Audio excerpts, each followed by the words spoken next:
जय हिंद। देखिए, आज हम लेकर के आए हैं जो धर्मों से संबंधित जो हमारा नया लेक्चर है। तो इसमें से हमारे कुछ धर्म पढ़ने हैं, जैसे शैव धर्म, इस्लाम धर्म, इन सारी चीज़ों के बारे में थोड़ा कुछ पॉइंट डिस्कस करने हैं।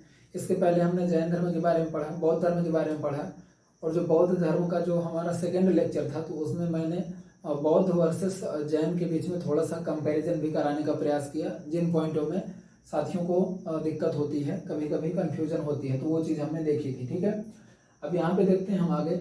इसके पहले जो हम नेक्स्ट लेक्चर लेकर के आएंगे कल, तो उसमें हम क्या करेंगे, उसमें जितने भी हम क्वेश्चन होंगे, जितने भी क्वेश्चन बनेंगे, तो वो हम करेंगे, और इसके बाद हम अगला जो तो लेक्चर लेकर के आएंगे। ठीक है, तो अगले लेक्चर में हम करेंगे मगध का उत्कर्ष, मगध जो साम्राज्य था उसका उत्कर्ष कैसे होता है, ये सारी चीज़ें देखेंगे, और उसी में हम सिकंदर वगैरह के बारे में सारी चीज़ें डिस्कस कर लेंगे। ठीक है, हमने स्टार्टिंग से हमने पढ़ा था ऐतिहासिक साक्ष्य, वहाँ से हमने वेदों के बारे में, और इसके अलावा और भी जो कई सारे बुकें हैं उनके बारे में हमने पढ़ा था, जहाँ से हमें ऐतिहासिक साक्ष्य देखने को मिलते हैं। ठीक है, और इसके बाद फिर हमने सिंधु घाटी सभ्यता पढ़ा, फिर हमने वैदिक काल पढ़ा, इसके बाद फिर हमने धर्मों के बारे में जाना, महाजनपद काल के बारे में भी मैंने थोड़ा हल्का फुल्का बताया, जितना इम्पोर्टेंट है वनडे के हिसाब से।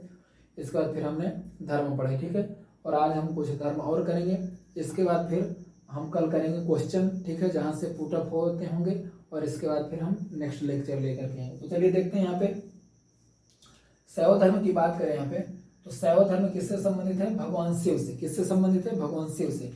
यदि हम विष्णु भगवान से संबंधित बात करें तो उसका कौन सा धर्म होगा? वैष्णव धर्म। जो विष्णु के फॉलोअर्स होंगे, जो विष्णु भगवान के फॉलोअर्स होंगे, तो वो वैष्णव कहलाएंगे, और जो शिव जी को फॉलो करने वाले लोग होंगे तो उनको शैव बोलेंगे। ठीक है, तो यहाँ से इतनी चीज़ आपको याद रखनी। अब यहाँ पे आगे देखते हैं, जो हमारा शैव धर्म है उसके साक्ष्य हमें कहाँ से मिलते हैं? हड़प्पा सभ्यता से हमें इसके साक्ष्य देखने को मिलते हैं। हड़प्पा सभ्यता जब आपने पढ़ी होगी तो हड़प्पा सभ्यता में देखा होगा कि आपने पशुपतिनाथ की एक मूर्ति मिलती है। ठीक है, तो यहाँ से हमें, और पशुपतिनाथ यानी शिव जी। ठीक है, तो यहाँ से हमें शिव जी के अवशेष मिलते हैं, ये आपको बात याद रखनी है। ऋग्वेद में भगवान शिव को क्या कहा गया है? ऋग्वेद में भगवान शिव को क्या कहा गया है? रुद्र कहा गया। क्या कहा गया है? रुद्र कहा गया। ठीक है, तो ये आपको याद रखना है। लिंग पूजा का वर्णन किस चीज में मिलता है? तो मत्स्य पुराण में मिलता है। किस में मिलता है? मत्स्य पुराण में मिलता है। ठीक है, किस में मिलता है? मत्स्य पुराण में मिलता है। तो ये आपको याद रख लेना है, किस में मिलता है? मत्स्य पुराण में। ठीक है, अब आगे यदि हम बात करें यहाँ पे, तो 10वीं शताब्दी में मत्स्येंद्र नाथ ने किस संप्रदाय की स्थापना की? मत्स्येंद्र नाथ ने नाथ संप्रदाय की स्थापना की। किस संप्रदाय की? नाथ संप्रदाय की। किस संप्रदाय की? नाथ संप्रदाय।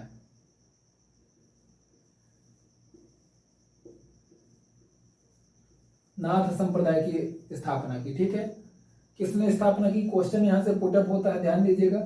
नाथ संप्रदाय की स्थापना किसने की? तो मत्स्येंद्र नाथ ने। ठीक है, लिंग पूजा का वर्णन कहाँ पर होता है? तो मत्स्य पुराण में। ऋग्वेद में शिव को क्या कहा गया है? रुद्र कहा गया है, और हड़प्पा से शैव धर्म के अवशेष मिलते हैं। और इसी नाथ संप्रदाय में आगे, एक सेकंड रुकिएगा, मैं थोड़ा सा देख लेता हूँ, साइनिंग तो नहीं आ रही है, लेकिन आपको कोऑपरेट करना है। यहाँ पे देखिए, जैसे रुद्र है तो मैं इधर लिख देता हूँ, रुद्र कहा गया है। ठीक है, और यहाँ पे भी थोड़ा सा साइनिंग आ रही है, तो मत्स्य पुराण में, इसे भी आपको याद रखना है, मत्स्य पुराण में। ठीक है,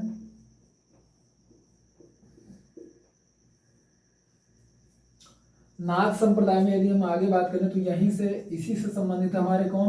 गोरखनाथ। कौन संबंधित है? गोरखनाथ संबंधित है। ठीक है, गोरखनाथ। और इसी गोरखनाथ से संबंधित है हमारे कौन? योगी आदित्यनाथ, उत्तर प्रदेश के मुख्यमंत्री। ठीक है, तो ये चीज आपको याद रखनी है। यहाँ से देखते हैं एलोरा की जो गुफाएं हैं, एलोरा के जो कैलाश मंदिर हैं, क्या है? कैलाश मंदिर। एलोरा के जो कैलाश मंदिर हैं उनका निर्माण किसने करवाया था? राष्ट्रकूटों ने करवाया था। तो यहाँ से क्वेश्चन आता है, ध्यान दीजिएगा, किसने करवाया था? राष्ट्रकूटों ने। ठीक है, तो ये आपको याद रखना है। यहाँ से क्वेश्चन ऐसे बनता है कि एलोरा के कैलाश मंदिरों का, कैलाश गुफाओं का निर्माण किसने करवाया? तो राष्ट्रकूटों ने करवाया। किस वंश के शासकों ने करवाया? तो राष्ट्रकूटों ने करवाया। ठीक है, तो इतना आपको याद रखनी है। आगे यदि हम बात करें तो चोल शासक, चोल वंश का शासक राजराज प्रथम। कौन? राजराज प्रथम। कौन? राजराज प्रथम। तो राजराज प्रथम तंजौर में, कहाँ पर, ये स्थान का नाम है, तंजौर में एक मंदिर बनवाता है जिसका नाम क्या था, राजराजेश्वर मंदिर या तो बृहदेश्वर मंदिर। क्या बोलते हैं, राजराजेश्वर मंदिर या तो बृहदेश्वर मंदिर। क्या बोलते हैं, राजराजेश्वर मंदिर या तो बृहदेश्वर मंदिर। ठीक है, किस जगह पर है, तंजौर में। किस शासक ने, राजराज प्रथम ने। किस वंश का है, चोल वंश का। तो क्वेश्चन यहाँ से ऐसे बनेगा, किस वंश के शासक ने, किस वंश के शासक ने राजराजेश्वर मंदिर बनवाया, तो चोल वंश के शासक ने। किस शासक ने राजराजेश्वर या बृहदेश्वर मंदिर बनवाया, तो राजराज प्रथम ने। ठीक है, तो इस तरीके से आपको याद रखना है। क्वेश्चन यहाँ से ऐसे आ सकता है कि राजराजेश्वर मंदिर या बृहदेश्वर मंदिर कहाँ स्थित है, तो तंजौर में स्थित है। ठीक है, तो जहां से क्वेश्चन बनता है वो मैंने आपको बता दिया। आगे देखते हैं यहाँ पे, जो कुषाण वंश के शासक थे, कौन, कुषाण वंश के जो शासक थे, कौन, कुषाण वंश के जो शासक थे, उन्होंने क्या किया, उन्होंने अपनी मुद्राओं पर क्या बनवाया, शिव और नंदी को अंकित करवाया। किसे अंकित करवाया, शिव और नंदी को अंकित करवाया। ठीक है, तो ये आपको याद रखना है। यहाँ से क्वेश्चन ये बनता है कि किस वंश के शासक ने अपने सिक्कों पर, अपने मुद्राओं पर शिव और नंदी को अंकित करवाया, तो कुषाण वंश के शासकों ने ऐसा करवाया था। ठीक है, तो ये चीज आपको याद रखना है। पूरे पॉइंट जो तो काफी इंपॉर्टेंट है। अब इसे इरेज करके हम आगे डिस्कस कर लेते हैं। देखिए यहाँ पे वैष्णव धर्म के बारे में बस 2-4 पॉइंट है। यदि हम वैष्णव धर्म की बात करें तो जो विष्णु भगवान को फॉलो करते हैं वो हो जाएंगे, कौन, विष्णु भगवान को फॉलो करने वाले लोग वैष्णव हो जाएंगे। ठीक है, इतना आपको याद रखना है। यहाँ से यदि हम बात करें तो वैष्णव धर्म के प्रवर्तक कौन थे, कृष्ण थे। कौन थे, कृष्ण थे। ठीक है, कृष्ण जो है तो किस कबीले के थे, तो वृषण कबीले के। किस कबीले के, वृषण कबीले के थे। ठीक है, तो ये भी आपको याद रखना है, वृषण कबीले के कृष्ण थे। ठीक है, यदि हम और इसमें बात करें तो यहाँ पे हमें और क्या देखने को मिलता है कि जो कृष्ण है वृषण कबीले के थे, और यहाँ पर जो कृष्ण है तो किसके पुत्र हैं, देवकी के। किसके हैं, देवकी के पुत्र हैं। ठीक है, और अंग ऋषि के शिष्य हैं, अंगरीश के शिष्य। ठीक है, और देवकी के पुत्र हैं। ठीक है, ये आपको याद रखना है, ये जरूर याद रखना है कि अंगरस के शिष्य थे। ठीक है, यहाँ से। और ये कहाँ से हमको साक्ष्य मिला है, छांदोग्य उपनिषद से। कहाँ से मिला साक्ष्य, छांदोग्य उपनिषद से। ठीक है, उपनिषद से। तो इतना आप याद कर सकते हैं। आगे यदि हम देखें यहाँ पे तो मत्स्य पुराण, तो मत्स्य पुराण में विष्णु के कितने अवतारों के बारे में बताया गया है, 10 अवतारों के बारे में। कितने अवतार के बारे में बताया गया है, 10 अवतारों के बारे में मत्स्य पुराण में बताया गया है। ये चीज आपको याद रखनी है। यदि यहाँ पे बात करें आगे तो सुदर्शन चक्र, तो सुदर्शन चक्र जो है तो इसमें कितनी तीलियां हैं, तो कितनी तीलियां होती हैं, 6 तीलियां होती हैं। तो क्वेश्चन यहाँ से ऐसे बन सकता है कि जो सुदर्शन चक्र होता है उसमें कितनी तीलियां होती हैं, तो 6 तीलियां होती हैं। ठीक है, और ये आज का सबसे इम्पोर्टेंट पॉइंट ये है, इसको जरूर आपको ध्यान देना है। एक है ओंकार वाटिका मंदिर। क्या है, ओंकार वाटिका मंदिर। ठीक है, ओंकार वाटिका मंदिर। तो इसकी स्थापना किसने करवाई थी, राजा सूर्यवर्मा द्वितीय ने। किसने, सूर्यवर्मा द्वितीय ने। ठीक है, इसकी स्थापना करवाई थी। तो ये चीज आपको याद रखना है। अब ये ओंकार वाट मंदिर कहाँ है, तो कंबोडिया में है। कहाँ है, कंबोडिया। ठीक है, ये चीज आपको याद रखनी है। ठीक है, कहाँ पर है, कंबोडिया में। और ओंकार वाट में के मंदिर में किसकी मूर्ति है, तो भगवान विष्णु की ही मूर्ति होगी। हम वैष्णव धर्म पढ़ रहे हैं तो विष्णु भगवान के बारे में पढ़ रहे हैं। ठीक है, तो इस तरीके से आप इसके बारे में कुछ चीजें याद कर सकते हैं। ठीक है, यदि हम यहाँ पे इरेज करें और फिर हम आगे इसके बाद इस्लाम धर्म देखते हैं। तो देखिए यहाँ पे इस्लाम धर्म के बारे में कुछ चीजें हमने लिखी हैं। तो इस्लाम धर्म के प्रवर्तक कौन थे? इस्लाम धर्म के प्रवर्तक कौन थे? तो पैगंबर मोहम्मद साहब थे। कौन थे? पैगंबर मोहम्मद साहब थे। ठीक है। इनका जन्म कब होता है? 570 ईस्वी में होता है। कब होता है? 570 ईस्वी में। कब होता है? 570 ईस्वी में होता है। ठीक है, 570 ईस्वी में। और इनकी माता का क्या नाम होता है? इनकी माता का नाम होता है अमीना। क्या नाम होता है? इनकी माता का नाम होता है अमीना बेगम। क्या नाम होता है? अमीना बेगम। ठीक है। इनके पिता की यदि बात करें तो इनके पिता का नाम होता है अब्दुल्ला। क्या नाम होता है? अब्दुल्ला नाम होता है। ठीक है। यदि हम पत्नी की बात करें तो पत्नी का नाम क्या होता है? खदीजा नाम होता है। क्या नाम होता है? खदीजा नाम होता है। पुत्री की बात करें तो पुत्री का नाम होता है फातिमा। क्या नाम होता है? फातिमा बेगम। और यदि दामाद की बात करें तो दामाद का क्या नाम रहता है? अली। क्या नाम होता है? अली। यहाँ पे इनके चाचा का भी नाम लिख सकते हैं, क्योंकि इनके चाचा ने इनका लालन पालन किया था। किसने किया था लालन पालन? चाचा ने। ठीक है।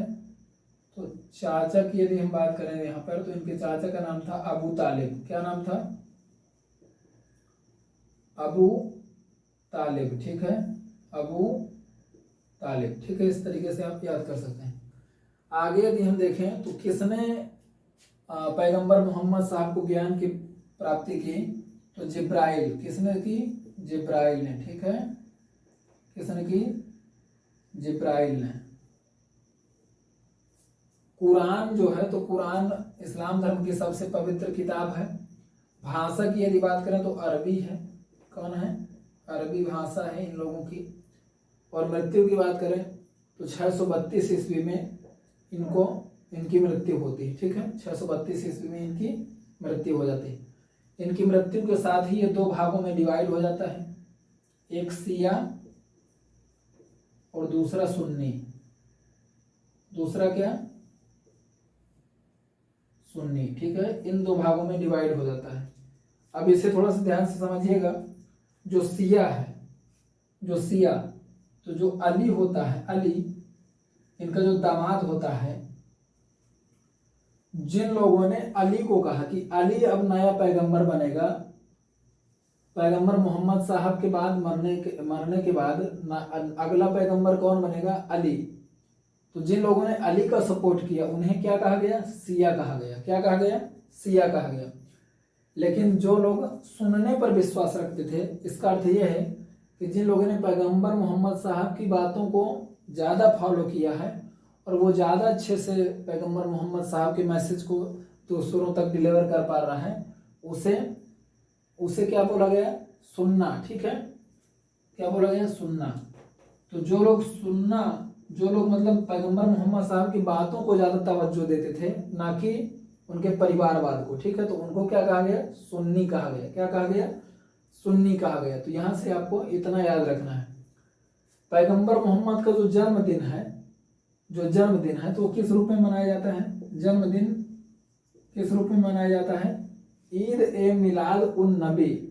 ईद ए मिलाद उन नबी के रूप में, त्योहार के रूप में मनाया जाता है पैगंबर मोहम्मद साहब का जो जन्मदिन है। ठीक है, यदि यहाँ पे हम आगे बात करें तो मक्का की दिशा को क्या कहा जाता है? किबला। क्या कहा जाता है? किबला कहा जाता है। ये इंपॉर्टेंट है, इसे याद रखना है आपको। ठीक है, और खलीफा का जो पद है वो 1924 में खत्म कर दिया गया। ठीक है, कैसे? जो तुर्की का कमाल पाशा था। कौन? कमाल पाशा जो था, तो उसने क्या किया? खलीफा को मार दिया। क्या कर दिया? खलीफा को मार दिया। ठीक है, और ये इसी के साथ ये जो है तो हमारा खलीफा का पद खत्म हो जाता है। ठीक है, तो ये आपको याद रखना है। यदि मैं और इसमें बात करूं थोड़ा सा एक पॉइंट, तो यहाँ पे आपको ये भी याद रखना है, आ सकता है क्वेश्चन, कि इनका जो जन्म है तो 570 ईस्वी में हुआ, लेकिन ये किस कबीले से थे? तो कुरैश कबीले से थे। किस कबीले से थे? कुरैश कबीले से थे। तो ये आपको याद रखना है, किस कबीले से थे? कुरैश कबीले से थे। ठीक है, तो ये इंपॉर्टेंट पॉइंट है, इसको आपको याद रखना है। ठीक है, ये हमारा जो हमने किया, तो ये मुझे लगता है कि आपको समझ में आया होगा। और यहाँ से हमारे धर्म वाला जो सेक्शन है तो वो पूरा कंप्लीट हो जाता है, ठीक है। इसके बाद कल जो हम लेक्चर लेकर के आएंगे तो उसमें जो हमने अभी तक पढ़ा है उनके क्वेश्चन करने का प्रयास करेंगे। और जो तो इससे मुझे लगता है कि काफ़ी अच्छा हो जाएगा, रिवीजन भी हो जाएगा आप लोगों का यदि क्वेश्चन देखेंगे। और उसके बाद फिर हम नेक्स्ट लेक्चर लेकर के आएंगे मगध का उत्कर्ष, और वहाँ पे हम सिकंदर वगैरह की बात करेंगे, ठीक है। तो मैं आपको अभी भी एक क्वेश्चन देकर ही आता हूँ। कल मैंने पढ़ाया था बौद्ध धर्म, क्या पढ़ाया था? बौद्ध धर्म।